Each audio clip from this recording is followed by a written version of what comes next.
So our next guest is a man that is a great mentor to me that I met about 4 years ago.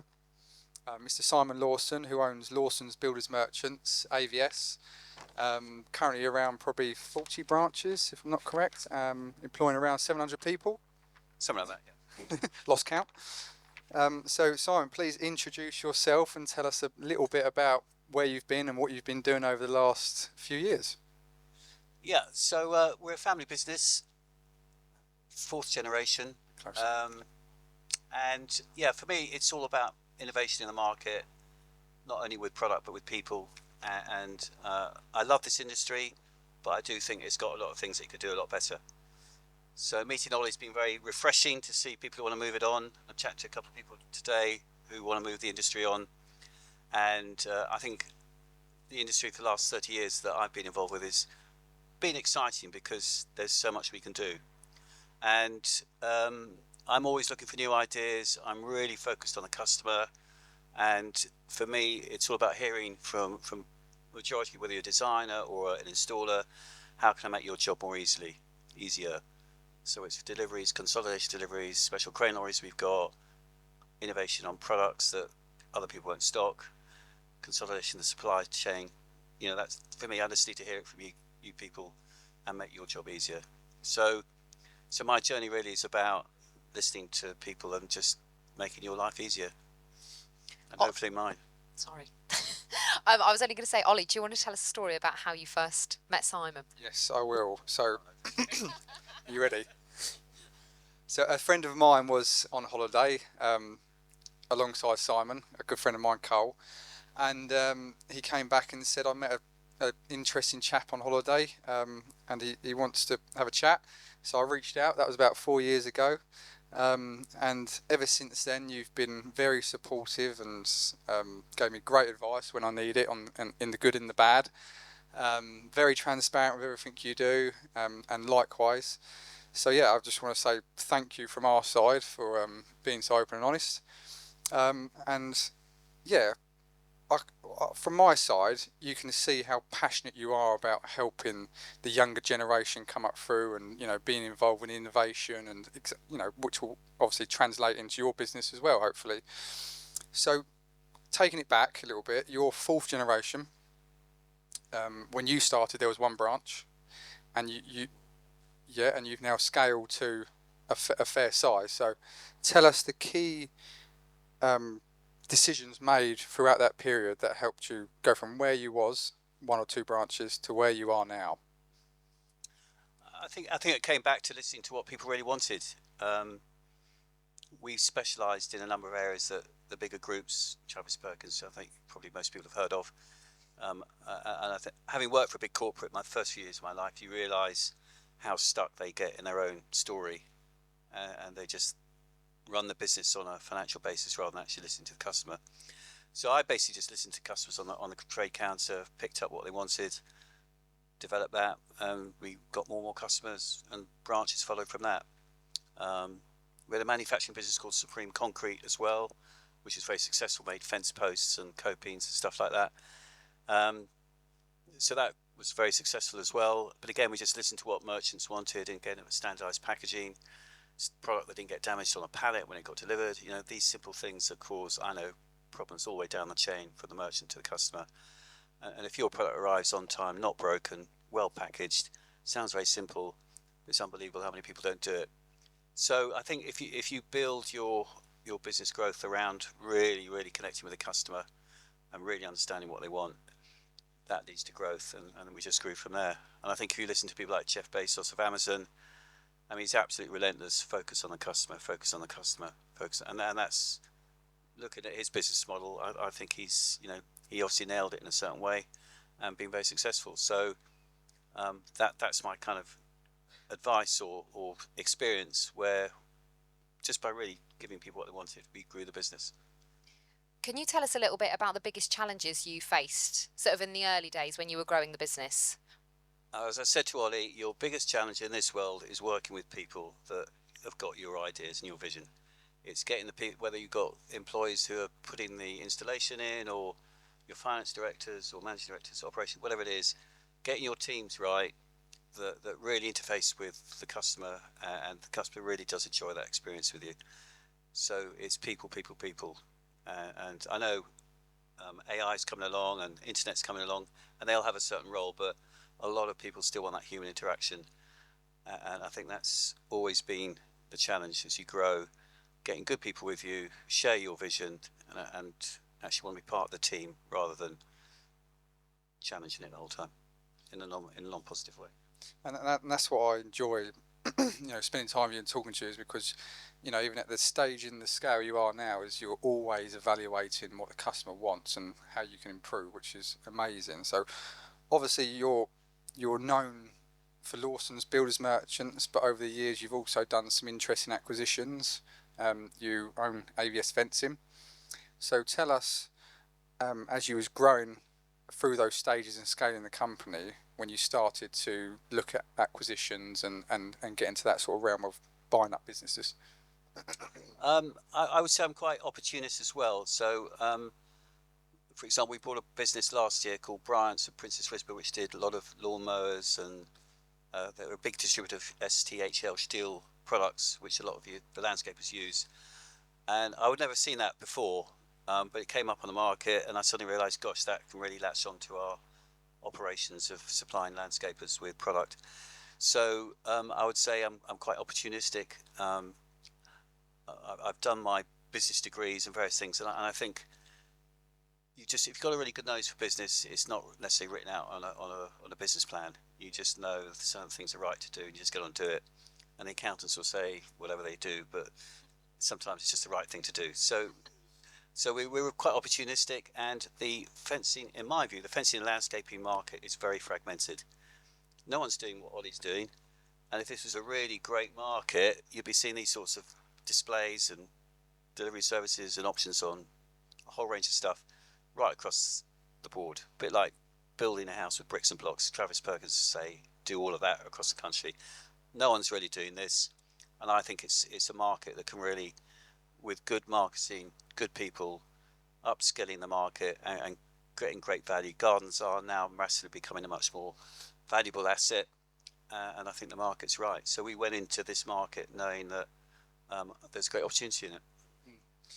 So the Lawson's Builders Merchants is predominantly building materials, but I've seen from images from yourself and what you're doing over the sort of last couple of years on your landscaping sectors and sort of category, what you're doing, you see the data and the interest in displaying things differently. Tell us what you're doing to grow your landscaping category in your business. So I think design and putting ideas in front of people that say, oh, that's nice, I want that garden, rather than a builder's merchant says, well, a brick's a brick, a block's a block, and it tends to be fairly bland. So our online platform, we just invested a lot of money building this platform where we will go out and we will advertise and promote different types of innovation within the sector. So for us, it's quite a different move. We're going to try and tie in the person designing the project, implementing the project, and give them a project plan which incorporate the whole supply chain. So we're actually going to try and go into the retail customer and give them a project supply chain, so they don't have to keep shopping around for a whole range of products. So that's quite different for us. So we're launching in about 6 weeks. It's all about great imaging, good social influencers, making it easy for the customer. So it's a bit like designing a kitchen, I suppose. You want to go to a kitchen and get your oven, you want to go to a kitchen and get your whatever it is, and it all comes in one supply, and the guy fits it and it's done. So why can't you extend that to the garden? So that's what we'll try and move towards. At the moment, I see it's quite a fragmented supply chain. You've got to go here for those plants or soil or hard landscaping, whatever. So if we can pull that all together, I think we should do quite well, I think, if I've listened to my customers right. Do you have any top tips for anyone here today or anyone watching on how to grow as successfully as you have? Cash flow, cash flow, cash flow. Don't get carried away growing too fast. Get your cash flow right first, because if you ain't got cash, you're going to go pretty quickly. I've been in trouble before. and you can innovate and move forward quickly, and think you're going to grow the business very quickly. So manage your business. There's the one idea of the ideas. The other is actually, if you don't put the right procedures in, you'll go bust. So if you're going to grow your business, watch your cash. Exactly. And watch the banks as well, because I don't like them. So as you was growing that business, obviously your dad's still involved in the business, and just tell everyone how old your dad is. 92. 92. Still in the business. So I hope my dad's still in the business at 92, driving me mad. But as you was growing, did you do any personal development, or was your dad your ultimate sounding board, like my dad is, and you? I did a MBA and I did a master's, and I did quite a lot of that sort of stuff. I think at the end of the day, for me personally, I've just got a nose for it. I just get the customer. If I go into a grocery shop or a supermarket, I just talk and listen to people, and I think I've just got a nose for it. Some people say you need to teach the skills, and then they'll be fine. I think that has its time and place. Entrepreneurs, I think, tend to just have a great nose for it. You look at people like Richard Branson. He left school at 16. Just got it, you just know, and some make it, some don't, but we tend to be risk takers. Sometimes the risk doesn't work out, so don't take a risk if it's going to bust you, but keep trying, keep innovating, because you stand still, you go backwards. So that would be my comment on that. And I think having that obsessive sort of focus, and never, I know, when you're growing a business, it's very hard to switch off and find that balance, as you probably found in the early days as well. So, like evaluating your business and, going through those tough times and building that resilience is ultimately key to keep moving forward. There's no other option when you're all in. So what's next for Lawson's, Simon? What have you got planned over the next sort of 5 years?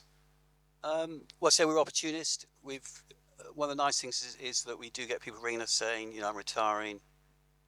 We want to sell this business to a company that's got certain value to us.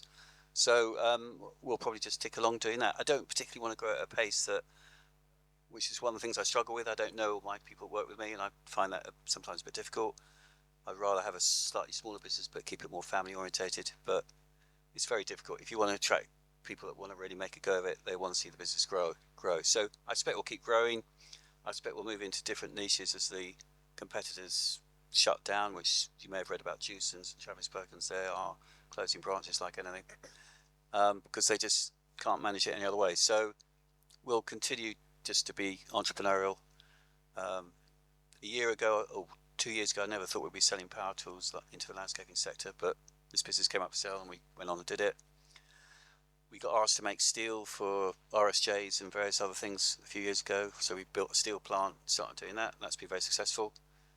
Got these special crane lorries that deliver stuff over roofs and garden fences to make it easier for the builder or the landscaper.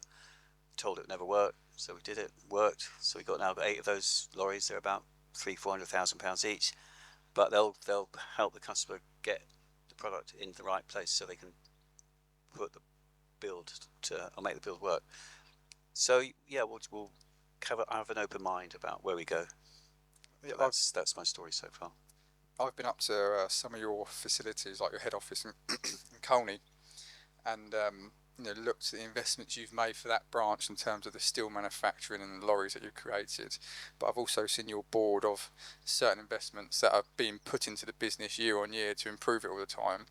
What improvements are you looking to make in the business over the sort of next 18 months? Investment point of view, we've got to have good infrastructure. So I think we're quite a robust business in that sense. A big investment in IT and online we'll be doing. We have a very strong commitment to local charities through our people, and I think keeping good people is a constant theme. So whatever I do in the future, I want to make sure we get and keep good people, because that's really important. We start to work with prisons, so we get people who come out of prison, they have a chance to get back into life rather than being labelled a criminal and then go back into prison, which is a big problem. So I'm talking to cooks, the frozen cook people. They have quite a high proportion of, I don't call them ex-offenders, called returning citizens.